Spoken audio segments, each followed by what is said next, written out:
ఏదైనా ప్రశ్న ఉందా మాస్టర్స్? ఎవరికి ఏదైనా ప్రశ్న ఉంటే నన్ను అడగవచ్చు.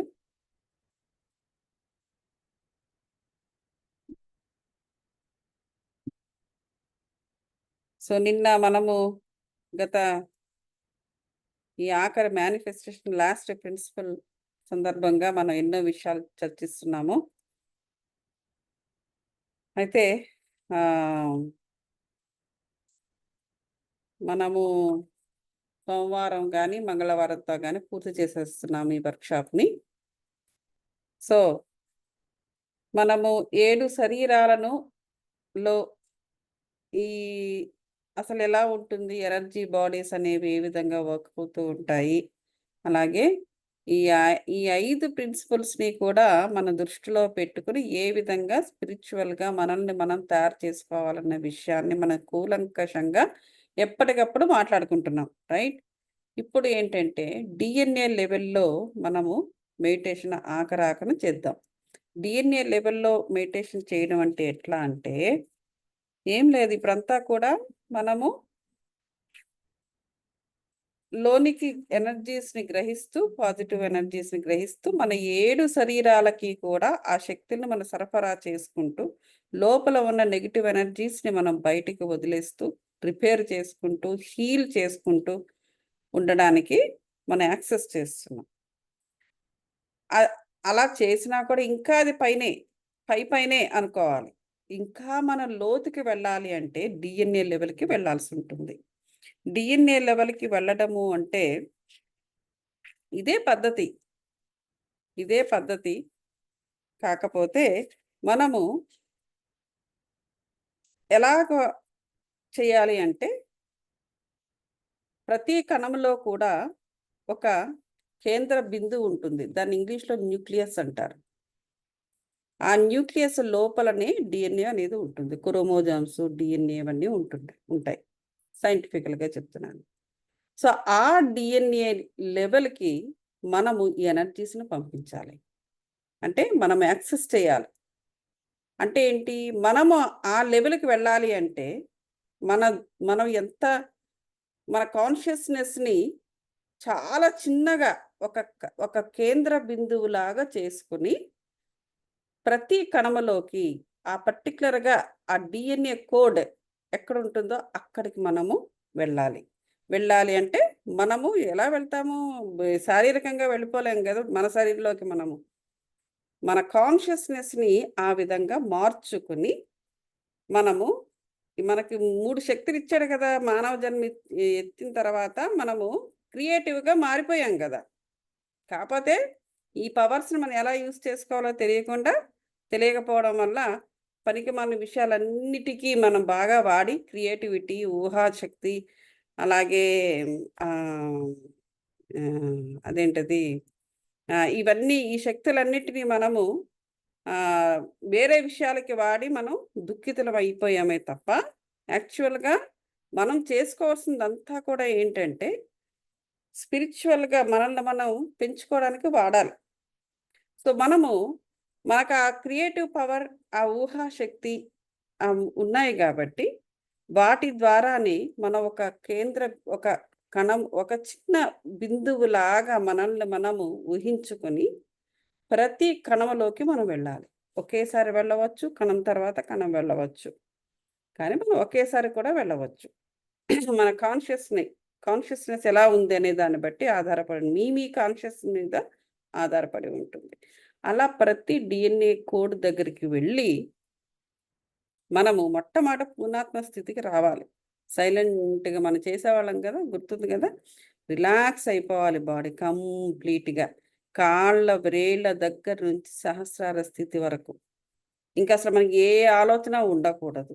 ఆ స్థితిలో మనం పూర్ణాత్మతో కనెక్ట్ అయ్యి మనం ఒక చాలా చిన్న చుక్కలాగా ప్రతి కణములోకి ఆ కేంద్రం అదేంటిది న్యూక్లియస్లోకి మనం ప్రయాణించి అప్పుడు ఆ డిఎన్ఏ కోడ్ని మనం టచ్ చేయాలి.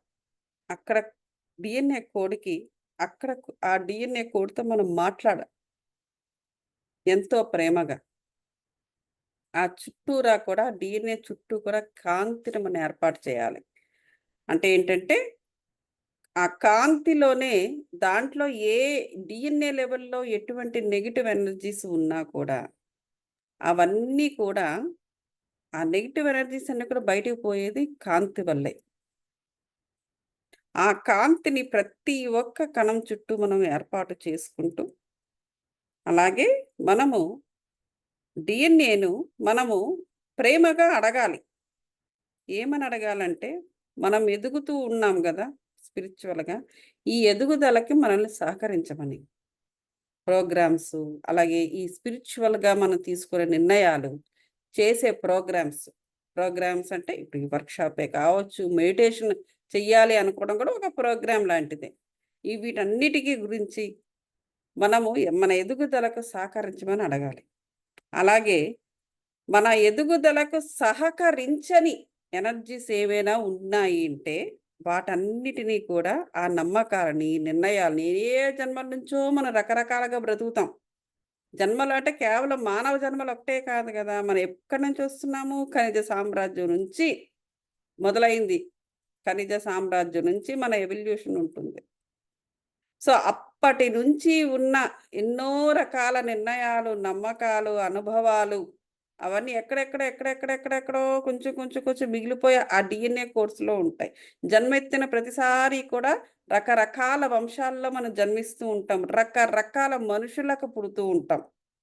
అంటే అప్పటికి ఆయా సోల్ ప్లాన్‌ని బట్టి. రైట్? ఆ వారి యొక్క ఎనర్జీస్, వారి యొక్క రక్తము, రక్తం అంటే ఏంటి? లైఫ్. వారి యొక్క రక్తాన్ని పంచి పుడుతూ, వారి యొక్క ఎనర్జీస్‌ని పంచుకొని మనము జన్మ ఎత్తుతాం. సో, కొన్ని స్పిరిచ్యువల్ జన్మలుంటాయి. మరికొన్ని చాలా నాన్ స్పిరిచ్యువల్ జన్మలు కూడా ఉంటాయి. మనం జన్మించిన ప్రతిసారి స్పిరిచ్యువల్‌గా ఉంటామని గ్యారంటీ లేదు. ఉండము గూడా. ఆయా సోల్ ప్లాన్స్‌ని బట్టి ఉంటుంది. సో, ఎన్నో జన్మలు నాన్ స్పిరిచ్యువల్, నో స్పిరిచ్యువాలిటీ. కేవలం ప్రాపంచికపరమైన పనులు జేసుకొని అనుభవాలు, ఆ అనుభవాల ద్వారా కొన్ని జ్ఞానాన్ని, విజ్డమ్‌ని తీసుకొని వెళ్ళిపోతాం. కొన్ని జన్మలు మాత్రం స్పిరిచ్యువల్‌గా ఉంటాయి. సో, నాన్ స్పిరిచ్యువల్‌గా ఉండేటప్పుడు ఏమేమి చేశామో, ఏ కొత్త కొత్త కర్మలు యాడ్ చేసుకున్నామో, ఇవన్నీ ఉంటాయి గదా! అవన్నీ కూడా DNA కోడ్‌లో ఉంటాయి. అదే అనుభవాల సారము. దానితోనే మనము మ శరీరాలు మార్చుకుంటూ ముందుకెళుతూ ఉంటుంది. ఆత్మస్థాయిని పెంచుకోవడానికి. ఆత్మస్థాయి అంటే ఏంటంటే కేవలము స్పిరిచ్యువలే కాదు. ప్రాపంచిక పరంగా కూడా ఎన్నో అనుభవాలుంటాయి. అవి కూడా ఈ ఆత్మ ఆహ్, చవి చూడాలని చూస్తూ ఉంటుంది. దాని నుంచి కూడా నేర్చుకోవాలని చూస్తూ ఉంటుంది. అలా అన్నమాట. సో, కాబట్టి అలాగా మనకిప్పుడు ఏ మాత్రం ఇక నో లాంగర్ సర్వీస్ మనకి ఇంక ఏ మాత్రం కూడా ఉపయోగపడనివి ఎన్నో అలా నిక్షిప్తమైపోయి ఉంటాయి. ఆ ఎనర్జీస్ ఏంటి, నమ్మకాలేంటి, నిర్ణయాలేంటి, ప్రోగ్రామ్స్ ఏంటి, ఏదైనా కూడా. వాటన్నిటిని వదిలేయమని ఆ DNA కోడ్‌కి మన DNA కోడ్‌కి ప్రతి కణములో ఉన్న DNA కోడ్‌కి మనము ప్రేమగా అడగాలి. ఇప్పుడు మనం చేస్తున్న స్పిరిచ్యువల్ సాధనలకు సహకరించమని కూడా మనము అడగాలన్నమాట. సో, ఇదంతా కూడా మనము అడిగి వాటి నుంచి అంటే మరి అవి వదిలేసేటప్పుడు ఆ ఎనర్జీస్ అన్నీ కూడా పోయేటప్పుడు ఆహ్, అక్కడ ఇంజ్యూరీ జరుగుతది. మళ్ళీ హీల్ చేయాలి గదా! ఆ హీలింగ్ కోసము ఈ కాంతిని మన ప్రతి కణం చుట్టూ కూడా ఏర్పరచాలి. ఇది ఈ సాధన మనం చెయ్యాలనమాట. సో, DNAకి మనం చెప్పాలి. ఎట్లా అంటే, ఇటువంటి జీవితంలో మన అటువంటి మేధస్సుకు మనము ఆహ్, బ ఆహ్, పొందడానికి మనకు సహకరించమని అడగాలి. అలాగే కొత్త కొత్త ఆలోచనలు రావటానికి కూడా. ఇప్పుడు కూడాను ఇప్పుడు చాలా మందిని చూస్తుంటాం. ఆల్జీమియర్ డిసీజ్ ఒస్తూ ఉంటది. పార్కిన్సన్స్ డిసీజ్ ఒస్తూ ఉంటుంది. ఓకే. సైంటిఫికల్‌గా ఇంకా కనిపెడుతూనే ఉన్నారు. పూర్తి కారణాలు తెలియటంలా. Brain disease. సో, బ్రెయిన్‌లో కొన్ని సెల్స్ ఫంక్షన్ ఆగిపోవడం వల్ల, ఆయా సెల్స్ డెడ్ అయిపోతాయి. ఆ డెడ్ అయిపోవడం వల్ల ఏ పర్టిక్యులర్ పార్ట్‌లో సెల్స్ డెడ్ అయిపోయాయో, కణాలు చనిపోయాయో, ఆ పార్ట్‌కి డిసీజ్ ఒస్తుంది. మెమరీ సెల్స్ చనిపోతే మెమరీ పోతుంది. మరో రకమైన అంటే బ్రెయిన్‌లో రకరకాల సెల్స్ ఉంటాయి. మెమరీకి కొన్ని సెల్స్, లేకపోతే అండర్‌స్టాండింగ్ చేసుకోవడానికి కొన్ని సెల్స్, లేకపోతే మనకు మాట ఈ స్పీచ్ ఉంటుంది కదా! ఈ స్పీచ్‌కి, బ్రెయిన్‌కి రెండిటికి సిగ్నల్. ఈ బ్రెయిన్ నుంచే గనుక సిగ్నల్ సరిగ్గా రాకపోతే చెప్పిందే చెప్తాం, చెప్పిందే చెప్పడం చేస్తూ ఉంటాం మనం. రిపీటెడ్‌గా. నత్తి వస్తూ ఉంటుంది. కొంతమందికి పుట్టుకతోనే నత్తి ఉంటుంది. కారణం ఏంటంటే ఈ సిగ్నల్ బ్రెయిన్ నుంచి ఇక్కడికి సిగ్నల్ సరిగ్గా లేకపోవడం వల్ల వాళ్ళు నత్తి నత్తిగా మాట్లాడుతూ ఉంటారు. నొక్కి నొక్కి కొంతమంది మాట్లాడుతూ ఉంటారు. సాఫీగా రాదు లాంగ్వేజ్. నత్తి లేకపోయినా కొంతమంది నొక్కి నొక్కి మాట్లాడుతూ ఉంటారు. ఇయన్నీ కూడా ఏవో చిన్న చిన్న లోపాలు. చిన్నవో, పెద్దవో వాటెవర్ ఇట్ ఈస్ ఇవన్నీ లోపాలు. ఇవన్నీ కారణము ఎనర్జీస్, సిగ్నల్స్ సరిగ్గా లేకపోవడము. సో, ఇదంతా కూడా సైంటిఫికల్‌గా కనుక్కున్నారు. No doubt. సో, అయితే అది ఒక్కటే కాకుండా మనం ఇంకా స్పిరిచ్యువల్‌గా అర్థం చేసుకోవాల్సింది ఇదే. సో, ఇప్పుడేంటంటే అది ఒక రకమైన ట్రాఫిక్ జామ్. పనికిమాలినవన్నీ కూడా ఉండిపోతే అప్పుడు అలాంటి ప్రాబ్లమ్స్ కూడా వచ్చే అవకాశాలు ఉంటాయన్నమాట. ఈ ఆల్జీమర్ సింప్టమ్స్ అలాగే ఈ పార్కిన్సన్స్ డిసీజెస్ అనేవి, ఈ బ్రెయిన్ డిసీజెస్ అనేవన్నీ కూడా ఈ ఆహ్, ఈ ఇవన్నీ కూడా అన్‌వాంటెడ్ ఎనర్జీస్, నెగెటివ్ థాట్స్ అలాగే నెగెటివ్ నమ్మకాలు ఇవన్నిటి కూడా మనకి ఎప్పుడెప్పటి నుంచో నిక్షిప్తమైపోయినవన్నీ ఉంటాయి. వాటన్నిటిని కూడా మనం వదిలేయమని ప్రతి కణాన్ని ఆ డీఎన్ఏ లెవెల్‌కి వెళ్లి అడగాలన్నమాట. సో, అలా అన్నీ ఆ విధంగా చేసిన తర్వాత మనకెంతో ప్రశాంతంగా అనిపిస్తుంది. అనిపించిన తర్వాత మొట్టమొదటిసారిగా మనకి ఏం చెయ్యాలనిపిస్తే అంటే లోపల నుంచి ఎవరో వచ్చేది చెప్పడం గాదు. లోపల నుంచి స్పిరిచ్యువల్‌గా ఏమి చెయ్యాలనిపిస్తదో అంటే లోపల నుంచి మనకు సిగ్నల్ ఒస్తుందనమాట. సో, ఆ సిగ్నల్స్‌ని మనం తప్పకుండా పాటించి తీరాలి. అంటే ఉన్నత స్థితికి ఎదగడానికి. సో, అవి మనకి వెంటనే మర్చిపోతాం అనుకుంటే పుస్తకంలో కూడా రాసుకోవచ్చు. ఇది ఒక సాధన మనము రేపు చేద్దాము. ఏదైనా ఇంకా ఇవాళ ఏదైనా ప్రశ్నలు ఏమైనా ఉంటే నన్ను అడగవచ్చు. రేపు మిగతా వాళ్ళు కూడా వస్తారు గాబట్టి మనం అది చేద్దాం. ఇది చాలా ఇంపార్టెంట్. ఇంకేదైనా భవిష్యత్తు గురించి ఊహించుకొని ఇప్పుడు చూడండి ఫర్ ఎగ్జాంపుల్ ఎలా ఉంటుందంటే, ఇప్పుడు మనకి భవిష్యత్తులో ఏం జరుగుతుందో మనకేం తెలుస్తుంది అంటారు. తెలుస్తుంది. ఎందుకంటే భవిష్యత్తులో ఏమి జరగబోతుందో అన్న విషయం యొక్క బీజం నీలోనే ఉంటుంది ఆల్రెడీ. ఇప్పుడు ఫర్ ఎగ్జాంపుల్ కొంతమంది ఎప్పుడు చూసినా ఈ భూకంపాల గురించి లేకపోతే పేపర్ ఓపెన్ చేయంగానే యాక్సిడెంట్లు, డెత్ కేసులు లేకపోతే అంటే ఇప్పుడు కావాలంటే బాగా గమనించండి. కొంతమందికి పేపర్ ఓపెన్ చేయంగానే హ్మ్, ఎవరైనా సరే ఎటువంటి విషయాలకి అట్రాక్ట్ అవుతున్నారన్నది చూడండి. గమనించండి. లేదా మన గురించైనా మనం.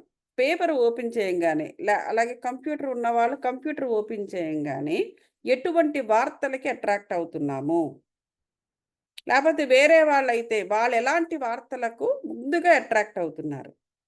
ముందుగా మధ్య పేజీలోకెళ్ళిపోయి ఎక్కడ జరిగిన హత్యల గురించి, లేకపోతే మానభంగాల గురించి, లేకపోతే ఈ చావుల గురించి, హత్యల వీటి గురించే ఎక్కువ చదువుతున్నారనుకోండి. అంటే వాళ్ళ యొక్క మైండ్ సెట్‌లో వాళ్ళ యొక్క డీఎన్ఏ లెవెల్‌లో ఎటువంటి ప్రోగ్రామ్స్ అందులో వాళ్ళకి నిక్షిప్తమై ఉన్నాయో తెలుస్తూ ఉంటుంది. అలాగే మనకైనా సరే. రిపీటెడ్‌గా ఒకేలాంటి వార్తల్ని మనము చదువుతూ ఉంటాము. లేతే అవే మన మైండ్‌లోకి, దృష్టిలోకెళ్ళిపోతూ ఉంటుంది. ఎప్పుడు మళ్ళీ ఏదో విషాదం గావచ్చు, లేదా భార్యాభర్తల విడాకుల ఇది కావచ్చు, లేకపోతే హ్మ్. ఆహ్, మ ప్రేయసీ ప్రియులు వాళ్ళు విడిపోయిన ఇవి కావచ్చు, లేతే కుటుంబాలు, అనాథ పిల్లల గురించి. మనం ఏదో అనుకుంటాము. ఓకే. ఇది మన చాలా కరుణ కలిగిన మనసులు మనవి గాబట్టి, వీటి గురించే మనం ఇచ్చేస్తూ చాలా బాధపడుతున్నాం. ఎందుకంటే మేము చాలా సెన్సిటివ్ అని ఎవరికి వాళ్ళు భాష్యం జెప్పుకుంటారు. అది కాదక్కడ రీజన్. సెన్సిటివిటీ అంటే ప్రతి పనిలోనూ కనబడాల. ఏదో కొన్ని పనుల్లోనే కనిపించి, మిగతా పనుల్లో చాలా గంభీరంగా, చాలా కఠినంగా ఉంటాం. అది సెన్సిటివిటీ కాదు. సో నువ్వు కొన్ని విషయాలకు అట్రాక్ట్ అవుతున్నావు. అంటే నీ లోపల ఏముందో తెలుస్తోందక్కడ. సో, అలాంటివన్నీ కూడా ఎవరికి వారు గమనించుకోండి. గమనించుకొని వాటన్నిటిని కూడా కావాలంటే ఒక పేపర్ మీద రాసుకోండి. పొద్దున లేవచ్చిన దగ్గర నుంచి రాత్రి పడుకునే లోపున ఒక వారం రోజులు తీసుకోండి. లాస్ట్ వీక్ నుంచి ఈ రోజు వరకు. ఈ లాస్ట్ వీక్ నుంచి ఈ రోజు వరకు కూడా ఎటువంటి విషయాలకి అట్రాక్ట్ అయ్యాను? ఎటువంటి విషయాలను నేను పదే, పదే, పదే వింటున్నాను, లేకపోతే ఆలోచిస్తున్నాను, లేకపోతే మాట్లాడుతున్నాను? ఎటువంటి విషయాలు ఎటువంటి వారు మన ఇంటికొస్తున్నారు? వచ్చి వాళ్ళు ఎటువంటి విషయాలు మాట్లాడుతున్నారు? వాటిపైన నేనెందుకు ధ్యాస చూపిస్తున్నాను? ఏమిటా నాకున్న ఆసక్తి? అని కొన్ని ప్రశ్నలు మీకు మీరే వేసుకొని, ఈ సమాధానాలు దొరుకుతాయి. వాటిని రాసుకోండి. రాసుకొని రేపు జరగబోయే ఈ మెడిటేషన్‌లో ఈ మెడిటేషన్‌లో మనము అంటే మీరందరూ కూడా మీకున్న అనుభవాలను బట్టి ఆయా విషయాలని డీఎన్ఏ కోడ్ దగ్గరికి వెళ్ళి వాటన్నిటిని వదిలేయమని అడగండి. ఇది మనం రేపు చేసే సాధన. దీనికి ఏమి వర్రీ అవ్వాల్సిన అవసరం లేదు. భయపడాల్సిన అవసరం లేదు. బాధపడాల్సిన అవసరం లేదు. మనం అక్కడ మనల్ని మనం అక్కడ ఉద్ధరించుకుంటున్నాం అక్కడ.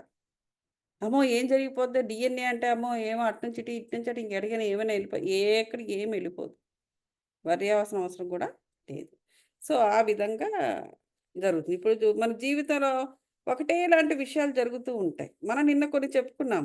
ఇప్పుడు ఫర్ ఎగ్జాంపుల్ చూడండి భూకంపాల గురించి వాటి గురించి ఎక్కువ అట్రాక్ట్ అవుతూ ఎక్కువ మాట్లాడే వాళ్ళందరూ కూడా అలాగే జోకుల్లో కూడా అవే మాటలు మాట్లాడే వాళ్ళందరూ కూడాను ఏదో ఒక విధంగా అటువంటి ప్రమాదాల్లో వాళ్ళు పడుతూ ఉంటారు. ఆయా వాళ్ళు వెళ్ళే టైంకి అటువంటి పరిస్థితులు వాళ్ళకి ఎదురవ్వడం కావచ్చు. అది ఎదురవ్వచ్చు యాక్సిడెంట్స్.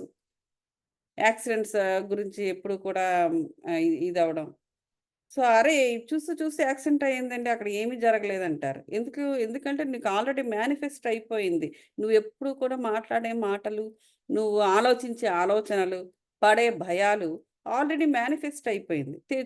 అసలక్కడ ఏమీ పెద్దగా ఏమీ లేదు. అది లేకపోయినా కూడా కారు వెళ్తూ వెళ్తూ బోల్తా పడిపోతుంది. వెళ్తూ వెళ్తూ దేనికో గుద్దేసుకుంటుంది.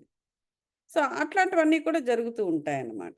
సో, అందువల్ల అది ఒకవేళ మనం ఆ టైంకి అక్కడ లేకపోయినా ఏదో ఒక విధంగా ఏదో పని పడి మనం అక్కడికెళ్ళి ఆ ప్రమాదానికి గురవుతూ ఉంటారు మనుషులు కొంతమంది. సో, అందుచేత ఇవన్నీ కూడా నిజమా? అబద్ధమా? అంటే ఇవన్నీ నిజాలే. కాకపోతే మనకేంటంటే అది ఏ దాని గురించి స్పిరిచ్యువల్‌గా ఇది అసలు ఏం జరుగుతుంది? లాజిక్ ఏంటి అనేది ఆలోచించడానికి మనకు తెలియదు గాబట్టి, లేతే ప్రతి ఒక్కటి అనుమానం అంటే ఎట్లా ఉంటుందంటే, సరైన విధంగా ఆలోచించే మార్గము తెలియకపోవడం వల్ల అనుమానం అనుమానము లేతే జ్యోతిష్యుల దగ్గరికి వెళ్లి, ఇది ఎందుకిలా జరిగిందో అడగడము.